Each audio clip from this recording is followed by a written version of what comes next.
दक्षिण कोरिया भारत के मिसाइलों का प्रशंसक है।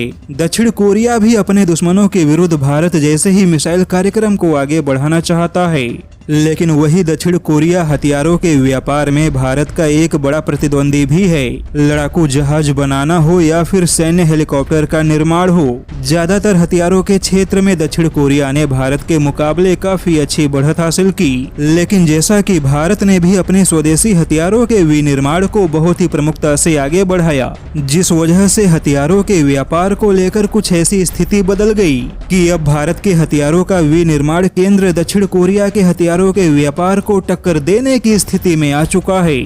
और खास करके हेलीकॉप्टर के व्यापार के क्षेत्र में भारत बहुत ही जल्द एशिया का सबसे बड़ा निर्यातक बनेगा, क्योंकि फ्रांस के हेलीकॉप्टर के इंजन अब भारत में ही बनेंगे। लेकिन जैसा कि दक्षिण कोरिया अपने लड़ाकू जहाजों के निर्माण को लेकर काफी आक्रामक है, क्योंकि दक्षिण कोरिया के कहने पर इंडोनेशिया ने फ्रांस के राफेल को छोड़ने का फैसला किया है।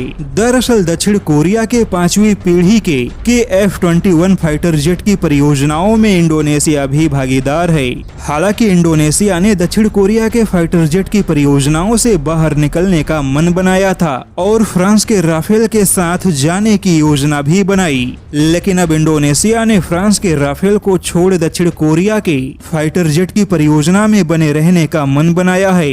अब ऐसे में भारत के लिए दक्षिण कोरिया के फाइटर जेट का व्यापार भी थोड़ा चुनौती भरा होगा, क्योंकि भारत अपने ऐसे किसी भी परियोजना में अकेला ही शामिल है, जबकि दक्षिण कोरिया को इंडोनेशिया का सहयोग मिल चुका है। हालांकि भारत एक बड़ा देश है और भारत की अपनी क्षमता भी काफी बड़ी है और खुद भारत की आवश्यकता भी इतनी ज्यादा है कि अगर भारत अपने स्वदेशी हथियारों के क्षेत्र में निवेश को बढ़ावा देता है तो यह घाटे का निवेश नहीं होगा। वहीं जेम्स डिफेंस वीकली की रिपोर्ट कहती है कि आने वाले एक दशक में भारत एशिया में हथियारों का एक बड़ा निर्यातक देश होगा, लेकिन भारत के सामने चीन और दक्षिण कोरिया एक बड़ी चुनौती भी होंगे।